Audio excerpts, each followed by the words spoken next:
Have you ever watched a film and felt something powerful without knowing exactly why? Maybe it was a simple object, a small action, a quiet moment that stayed in your mind. That's the magic of symbolism. Great directors hide meaning in the small details, and those details can shape the entire emotion of a movie.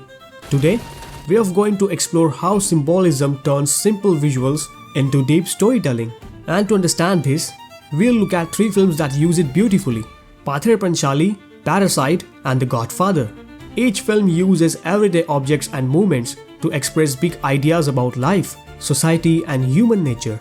So let's see how these small details tell big stories. Symbolism is when something in the film, a prop, a setting, an acting or even a color, represents a deeper idea. It's filmmaking that speaks without words.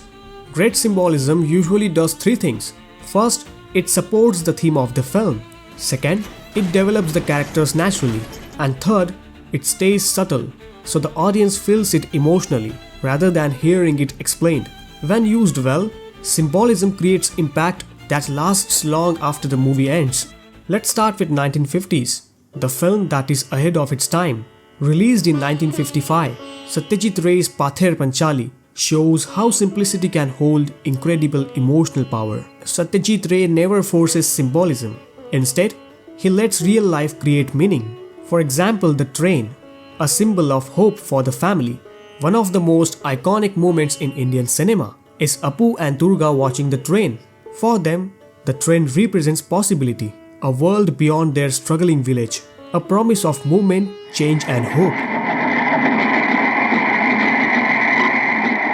The train is loud, modern and full of energy. It's everything their life is not. And that contrast makes the movement unforgettable. Then we see symbolism of nature as a mirror. Ray uses nature to reflect the emotions of the characters. We can see bright fields during the moments of childhood joy, storms and rain during moments of fear and struggle. Nature becomes a silent storyteller, capturing moments the family never says out loud. We also see symbolism in Durga's little treasures, Durga's small objects, her stolen items, her beads. The things she collects symbolize her innocence and her desire for small joys in a difficult life. My favorite moment, when Apu throwing Durga's treasures into the water, shows how the past is slipping away. The objects sink, just like the memory of their old life, drowning under poverty and loss. That moment isn't just about objects going into water, it's a visual farewell. Apu is letting go of his sister, his childhood and the life he knows. It's one of the most emotional uses of symbolism in Indian cinema. The symbolism in that movie feels real because it comes from the environment around the characters. Nothing feels artificial, everything feels connected to life. Then Bong Joon-ho's Parasite perfectly symbolizes visual storytelling about class divide. Parasite is one of the strongest examples of modern symbolism. Almost every detail in the film represents something deeper. For example, the stairs symbolize the story of up and down. Stairs appear dozens of times in the film. They symbolize social class. When characters climb up, they enter spaces of wealth and opportunity. When they go down, they return to hardship, poverty or danger. The Kim family literally crawls downward during the flood scene. We see house, the symbol of privilege. The Park house is clean, elegant and quiet. It represents security and opportunity, but it also represents blindness. The Park family are safe inside their bubble and have no idea how hard life is outside their walls. For the Kim family, the house becomes a dream, something they admire but can never truly belong to. The scholar's stone that symbolizes false hope. The stone is introduced as a symbol of luck and success, but as the story develops, it becomes a symbol of unrealistic dreams. It promises everything, but it delivers nothing. In the end, the stone becomes a symbol of how the lower class holds on to hope, even when the system is stacked against them. Why this symbolism works? Because Parasite uses simple visuals to show the painful truth about class. The symbolism is bold but never distracting.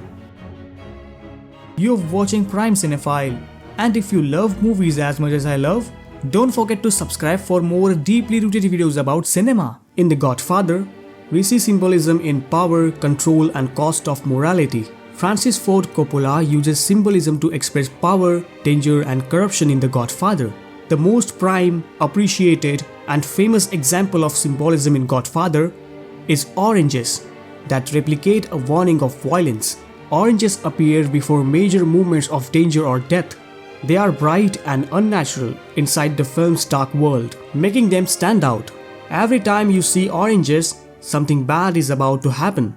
The most prime example is this scene, where the oranges are displayed before, and once again displayed during assassination on Don Vito Corleone. It's a small detail, but it creates tension without saying a word. Also, we can see doors that replicate the distance between personal and criminal lives and symbolize emotional separation. They open and close at key moments, highlighting control, power, and exclusion. The final shot of the film, where the door closes on Kay, is one of the most powerful symbolic moments in cinema. It tells us that Michael has fully become the Godfather, and Kay is now on the outside of the real life. Coppola also uses lighting and shadows as a symbolism for showing Michael's moral decay. Early in the film, Michael is shown in soft open light. As he transforms into a mafia leader, shadows take over his face. By the end, he is almost fully consumed by darkness. The symbolism shows Michael's transformation without long speeches. The visuals do the storytelling. Let's compare three of them.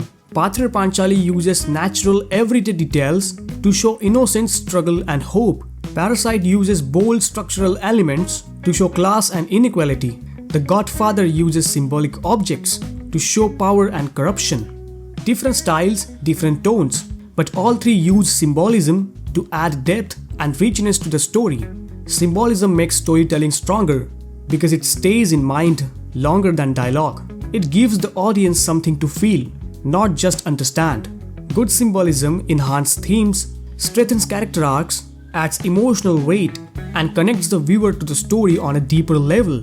When symbolism used well, it turns a good film into a great one. And which another film with great symbolism you like most? Share your choices and thoughts in comment section. I will love to see your replies. And if you truly enjoyed this video, make sure you like, share and subscribe to Prime Cinephile. Till then, keep watching films, keep inspiring, keep learning and enjoy the greatest frames of cinematic beauty.